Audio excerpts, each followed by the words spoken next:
안녕하십니까? 어제는 20대 대한민국 대통령이 선출된 날이었습니다. 어, 환희와 기쁨으로 들뜬 사람들도 많았겠지만 대한민국 국민 반은 또한 슬픔과 좌절 속에 있는 국민들도 많을 것입니다. 그래서 오늘은 그 유군 시인님이 작시한 괜찮습니다라는 시를 제가 읊으면서 그 대한민국의 반, 또 저를 포함한 유군 시인님의 마음을 이 시로서 대신할까 합니다. 괜찮습니다. 또 졌습니다. 괜찮습니다. 군인이 지배하는 나라에도 살아봤습니다. 사기꾼 무능력자가 지배하는 나라에도 살아봤습니다. 괜찮습니다. 안 죽었습니다. 살아남은 우리끼리 서로의 체온을 확인했습니다. 괜찮습니다. 안 죽습니다. 죽으면 안 됩니다.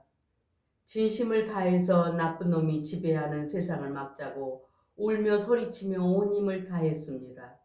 맞습니다. 우린 최선을 다했습니다. 그런데 우리 시대의 실력이 여기까지입니다. 그럴 수 있습니다. 힘을 냅시다. 이제 검사가 지배하는 나라에 몇 년 살아봅시다. 어떤 나라가 되는지 경험해 봅시다. 어떤 범죄가 살고 어떤 범죄가 죽는지 지켜봅시다. 보수를 참칭하는 자들이 권력을 어떻게 사용하는지 지켜봅시다. 나라가 어떻게 위태로워지는지 지켜봅시다. 청년과 여성과 노인들이 얼마나 괴로워지는지 지켜봅시다. 가난한 사람들이 어떻게 더 가난해지는지 지켜봅시다. 검사 엘리트들이 지배하는 나라 재미있게 살아봅시다. 괜찮습니다. 안 죽습니다. 권력보다 백성과 역사가 훨씬 오래 살아남습니다. 권력은 죽어도 백성은 살아남습니다. 나라는 망해도 백성은 살아남습니다. 괜찮습니다. 괜찮습니다. 죽지 말고 살아남읍시다. 검사가 지배하는 나라 재미있게 즐겨봅시다.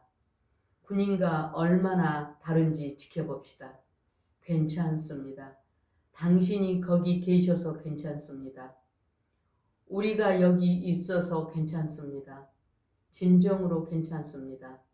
우린 또 이기면 됩니다. 괜찮습니다. 이렇게 위로가 되는 시를 발표했네요. 자, 오늘은 지구 환경의 위기 세 번째 시간입니다. 세상은 지속되는 것이고 또 내일의 태양은 뜨고 그러기 때문에 살아야 되는 것이죠. 우리 지구의 가장 중요한 문제들을 또 이야기해야 되기 때문에 다시 강의를 계속해야 되겠습니다.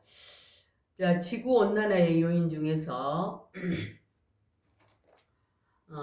대기권, 즉 공기가 있는 바로 권역이죠. 공기가 있는 권역에는 대륙권과 성층권과 중간권과 열권이 있습니다. 그래서 대륙권은 지표면으로부터서 15km 이내의 공기권을 대륙권이라고 하고요. 그 다음에 성층권은 15km에서 어떤 경우에는 10km라도 말할 수도 있지만 15km에서 25km 사이에 있는 권역을 성층권이라고 합니다. 그 다음에 중간권은 50km에서 80km의 높이에 있는, 그러니까 수증기가 거의 없는 곳, 그 층을 말하는 거고요. 그 다음에 열권은 80km 이상 오로라 현상이 있는 그런 정도의 권역을 말하는 것입니다. 그럼 공기 중에는 어떤 것들이 있는가? 질소가 약 78%가 있고요. 산소가 약 21%, 기타가 1%로 구성되어 있습니다. 공기의 역할은 지구의 온도 조절을 하는 것이고요. 그 그 다음에 생명체들에게 사람, 기타 생물들에게 산소를 공급해주는 역할을 하죠. 그 다음에 이제 해로운 열, 그러니까 빛으로부터서 오는 자외선 같은 것들을 해서 보호해주는 역할을 합니다. 인간의 삶과 관련이 있는 층은 대륙권과 성층권이라고 할 수가 있겠습니다. 그럼 대륙권을 한번 살펴보면요. 지표면에서 15km까지의 높이를 말하는 것이고요. 그 다음에 공기 이동이 많고 열을 전달하고 식히는 역할을 합니다. 그 다음에 고도가 높아질수록 온도가 낮아지겠죠. 그 다음에 성층권에서는 대륙권에서 15km 이상 50km 이내의 높이를 말하는 것이에요. 그래서 주로 25km 정도를 성층권의 한 중간 지점으로 보고 있고요. 온도 변화는 거의 없습니다. 그렇기 때문에 공기의 움직임이 적고 안정된 층이라고 할 수 있겠죠. 그래서 우리가 비행기 항로로 이용하고 있는 곳이 성층권입니다. 그래서 성층권에는 오존이라는 O3, 오존이 존재하는 곳이죠. 다음에는 온실 효과는 그럼 무엇인가 한번 살펴보기로 하겠습니다. 태양 에너지가 지구에 도달한 후 다시 우주로 방출하는 양이 적음으로 지구 온도가 올라가는 현상을 말하는 것입니다. 즉 내려오는 에너지보다 방출되는 양이 많거나 같으면 지구 온도가 일정하게 유지를 하는 것인데요. 그래서 이제 태양에서 내려오는 열 에너지와 이제 이산화탄소, 또 이쪽 지구에서 많이 발생되고 있는 이산화탄소와 메탄, 이산화질소, 프레온가스 등이 그런 성분이 결합된 그 공기가 도시화가 되고 또 고층 건물이 생기고 아스팔트에 의해서 방출하지 못하니까 그 온실에 갇힌 것처럼 갇혀지는 거예요. 그래서 온도가 높아지는 현상을 온실의 효과라 이렇게 얘기할 수가 있겠습니다. 그러면은 온난화의 성분과 그 오염원은 무엇인가를 살펴보겠습니다. 첫 번째로 이산화탄소인데요. 이산화탄소는 석탄 석유를 이용해서 가동된 여러 가지 전기라든지 공장이라든지 그 다음에 자동차, 항공기, 선박 같은 운송수단, 그리고 이제 주택의 냉난방 같은 것들이 이산화탄소를 배출하는 것이고요. 그 다음에 메테인 가스라 그러는데 우리가 보통 이제 메탄 가스라고 하죠. 메탄 가스는 가축의 분뇨, 그 다음에 소우 트림과 방기, 이것이 굉장히 실제적으로 많이 발생되고 있습니다. 그 다음에 동식물의 사체, 이렇게 이제 사체나 부패된 것들, 그런 것들이 우리가 시골 가면은 그 두엄 같은데 썩은 음식이나 썩은 식물들 풀 같은 거 베어가지고 썩히잖아요. 그런 것들이 발생되는 것이 메탄 가스가 많이 발생되는 것이죠. 그 다음에 이산화질소가 있는데, 이산화질소는 이제 화학용어로는 아까 이산화탄소 같은 경우에는 CO2라고 그러잖아요. 그 다음에 메테인 가스는 CH4, 그러니까 이제 수분이 굉장히 포니까 굉장히 많은 거죠. 이산화질소는 NO2, 질소와 산소가 있는 그런 건데, 비료라든지 자동차 배기가스 같은 곳에서 나오는 것입니다. 그 다음에 수소불화탄소는 HFC 그래가지고 수소라든지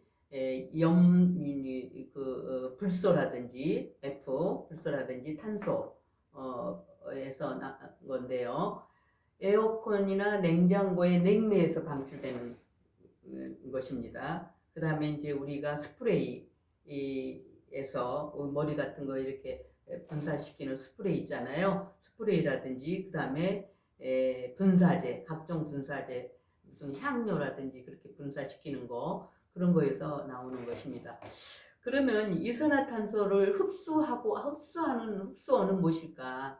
이렇게 알 수가 있는데, 이거는 열대우림, 대표적인 건 열대우림이겠죠. 그 다음에 산림, 뭐 습이라든지 아니면 습지라든지 그런 것이 이산화탄소를 흡수하고 있는 것이죠.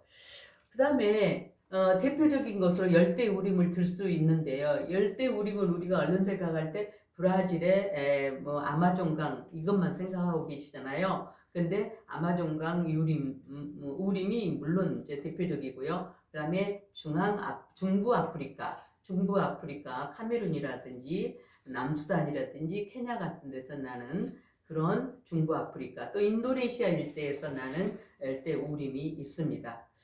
그 다음에 이제 우림의 면적은 700만 내지 750만 평방킬로미터의 면적을 가지고 있고요. 세계 생물 종의 50%를 차지하면서 약 1000여 종이 서식하고 있습니다. 그리고 지구 전체의 산소 공급량은 20%를 제공하고 있고요. 그래서 우리가 지구의 혁파 이렇게 말을 하고 있죠. 그렇게 소중한 열대우림을 지난 30년간 농경지라든지 목초지라든지 광물을 캐기 위해서 엄청나게 훼손을 해서 지금은 열대우림의 3분의 1이 파괴되어 있습니다. 그 다음에 또 원주민들은 그 터전을 잃고 쫓겨나는 경우가 있고요. 쫓겨나게 되고요. 그런데 이제 과학자들은 20년 이내에 세계 생물 종의 절반이 멸종될 것이다. 이렇게 보고 있고요. 향후 40년 이내에 열대우림은 완전히 파괴될 것이다. 사라질 것이다. 이렇게 예측을 하고 있습니다. 이제 브라질 경우에는 열대우림을 파괴하면서 세계 소고기 생산 수출국으로서 제1위국입니다.